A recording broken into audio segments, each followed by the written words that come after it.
Dharmasthala, once peaceful, now at the heart of a horrifying probe. In just 1 week, partial human remains found on temple-linked land, 5 media personnel hospitalized, cameras wrecked, stones hurdled, bodies hurt. A courtroom standoff over whether the public even deserves to know. And now, the SIT prepares to use ground-penetrating radar, a game-changer that could confirm the whistleblower's mass burial claims once for all. Let's see what are the latest shocks on this. Shock number 1. Spot 6 discovery. Skeletal fragments confirmed, including skull pieces. Bengalagudi find. A fresh location mid-August unearths more remains. Third one is the D gang vigilantism. Self-asserted temple defenders attacking journalists. And number 4th is media under fire. 5 media workers assaulted and hospitalized. Their cameras and vehicles deliberately damaged. FIRs have named reporters and YouTubers. Equipment destroyed and memory cards is even stolen. The legal and political firestorm is set aside. Let's see. 7 FIRs lodged, 1 arrest, Somat Sapaleya remanded. Gag order lifted. Karnataka High Court restores press freedom, overturning censorship. Now, Supreme Court hearings are underway on a plea to reimpose the ban.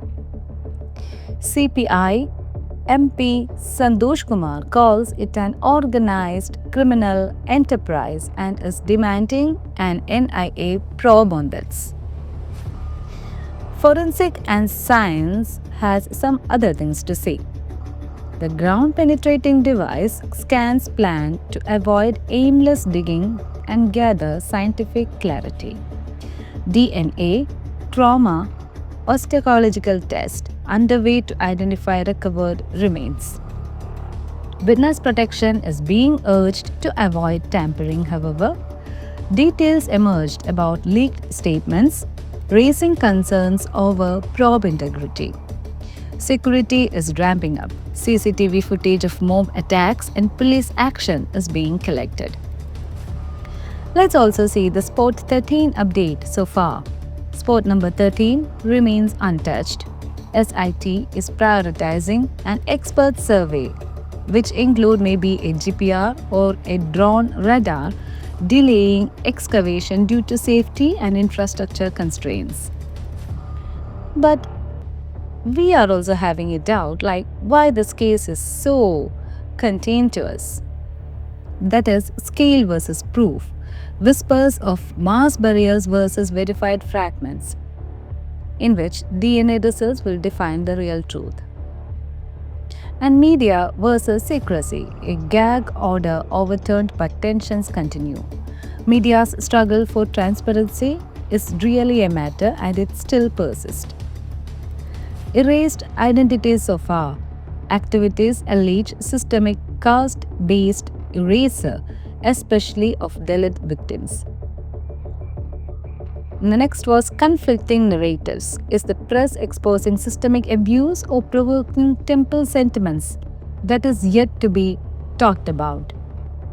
But what we see is the big questions moving forward is that will the GPR uncover more remains or come up empty-handed?